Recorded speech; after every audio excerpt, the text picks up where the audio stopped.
नमस्कार साथियों। अमेरिका के सुप्रीम कोर्ट ने कहा है कि जो यूएस ने टैरिफ के जरिए रेवेन्यू जनरेट किया था उसको अब रिफंड करना पड़ेगा, जो 175 बिलियन डॉलर के आसपास है। इसके साथ साथ नाटो के चीफ ने कहा है कि अब वो भी वॉर में इनडायरेक्टली इन्वॉल्व हैं, इसराइल और यूएस को सपोर्ट कर रहे हैं। चाइना की जीडीपी इस बार बहुत ही कम उन्होंने प्रोजेक्ट किया है, 4.5 से लेकर के 5% तक। तो ये 1990 से लेकर के अब तक का सबसे लोवेस्ट है दोस्तों। और दुनिया भर के इक्विटी मार्केट में जहां प्रेशर देखने को मिल रहा है, वहीं सिल्वर और गोल्ड के प्राइजेज में भी कोई बहुत ज़्यादा उछाल नहीं देखने को मिल रहा है। इन सभी विषयों पे डिटेल में बात करेंगे दोस्तों। सबसे पहले बात करते हैं यूएस की। यूएस जहां इसराइल के साथ, ईरान के साथ युद्ध कर रहा है, वहीं यूएस के सुप्रीम कोर्ट ने ये कहा है कि जो टैरिफ के जरिए रेवेन्यू जनरेट हुआ था उसको रिफंड करना पड़ेगा। तो अब देखना है कि ट्रंप कौन सी ऐसी पॉलिसी लेकर के आते हैं, कौन सी कंट्री को रिफंड करेंगे, कितने टर्म में रिफंड करेंगे। जिस तरह से अमेरिकी इकोनॉमी में बहुत बड़ा डेथ है, 38 मिलियन से ज़्यादा का उनका कर्ज है, साथ के साथ उनकी इकोनॉमी स्लो है। अगर ये पैसा रिफंड करना पड़ा तो उनके इकोनॉमी पे और ज़्यादा प्रेशर पड़ेगा और मार्केट में लिक्विडिटी बढ़ाने के लिए मे भी उनको रेट ऑफ इंटरेस्ट भी कम करना पड़ जाए दोस्तों। तो आने वाले टाइम में ये उनके ऊपर बहुत बड़ा प्रेशर क्रिएट होने वाला है। हालांकि अगर अभी की बात करें तो डॉलर इंडेक्स में मजबूती दिखाई दे रहा है, 98 डॉलर के पार है वो।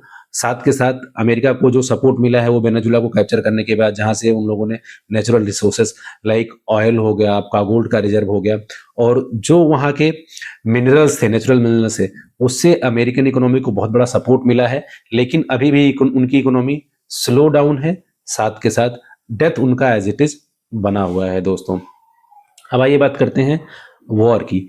इतने दिन से लगातार वॉर चल रहा है, दुनिया भर के सभी इक्विटी मार्केट प्रेशर में है, लेकिन सिर्फ यूएस का मार्केट पॉजिटिव दिखाई दे रहा है। चाहे आप जापान ले लो, साउथ कोरिया ले लो, इंडिया ले लो, ऑस्ट्रेलिया ले लो, पिछले कई सेशन से इसमें जबरदस्त तरीके का प्रेशर है। हालांकि आज जापान का मार्केट पॉजिटिव है, ऑस्ट्रेलिया का है, लेकिन यूएस का मार्केट में लगातार तेजी देखने को मिल रहा है। वहां पर वो अच्छे मोमेंटम में दिखाई दे रहा है दोस्तों। अब बात करते हैं गोल्ड और सिल्वर की। सिल्वर और गोल्ड के प्राइजेज में उस तरह की तेजी नहीं देखने को मिल रही है। जिस तरह से वॉर है, अनसर्टेनिटी है, जियोपॉलिटिकल टेंशन अपने पीक पर है। नाटो के चीफ का बयान आया कि वो भी इसराइल और यूएस को सपोर्ट कर रहे हैं बैकएंड से वॉर में, चाहे वो ट्रांसपोर्टेशन हो या बैकएंड से उनको कोई सपोर्ट देना हो, वो कर रहे हैं। इसके बावजूद भी गोल्ड के प्राइजेज में जो तेजी देखने को मिल सकती थी वो नहीं मिल रही है। उसके पीछे का कारण ये है, जो बड़े प्लेयर्स हैं जो अपने स्टेक को सोल्ड आउट कर रहे हैं और उसका बड़ा पार्ट वहां से निकाल करके अपने इक्विटी के मार्जिन को मीट आउट कर रहे हैं दोस्तों, जिसके कारण गोल्ड के प्राइजेज में लगातार आपने गिरावट भी देखी है और उस तरह की तेजी नहीं देखने को मिल रही है। साथ के साथ सिल्वर का भी एज इट इज सेम ही कहीं ना कहीं स्टोरी है, उसमें भी जबरदस्त तरीके का प्रॉफिट बुकिंग देखने को मिला जब वो 96 डॉलर के आसपास पहुंचा था, और अभी भी वो स्ट्रगल कर रहा है 80 से लेकर के 85 डॉलर के बीच में दोस्तों।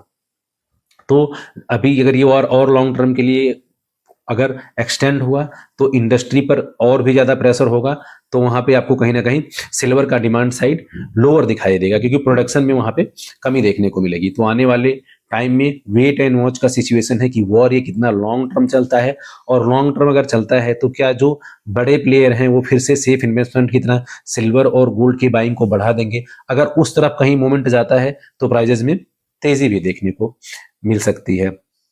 चाइना ने जो अपना जीडीपी का ग्रोथ रखा है वो 4.5 से लेकर के 5% के बीच का रखा है दोस्तों, जो 1990 से लेकर के अब तक का सबसे लोवेस्ट है। हालांकि चाइना कहता है कुछ और, करता है कुछ और। मे बी इससे पहले आपने देखा हो तो बहुत हाईयर साइड उसने टारगेट लिया था, लेकिन वो अचीव नहीं हुआ, इसलिए इस बार उसने कहीं ना कहीं एक रियलिस्टिक टारगेट लिया है 4.5 से 5% का। उधर रशिया और चाइना ये कह रहे हैं कि ये जो वॉर हो रहा है ये कहीं ना कहीं अनैतिक है और इसको जल्द से जल्द रोका जाए। दूसरी तरफ इसराइल और अमेरिका इसको और भी ज्यादा एस्केलेट कर रहे हैं, चाहे डोनाल्ड ट्रंप का बयान हो, चाहे आप इसराइल के प्राइम मिनिस्टर नेतन्याहू का बयान ले लीजिए, सब लोग इसको और एस्केलेट करने की तरफ देख रहे हैं।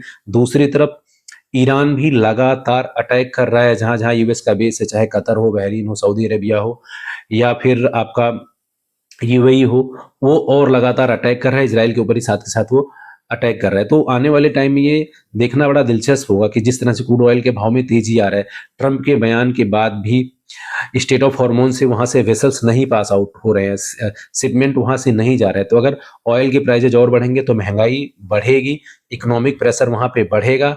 और अगर इन सभी चीज़ों को देखते हुए बुलियन की तरफ इन्वेस्टमेंट का रुझान बढ़ा तो आने वाले दिनों में आपको प्राइजेज में तेजी देखने को मिल सकती है दोस्तों।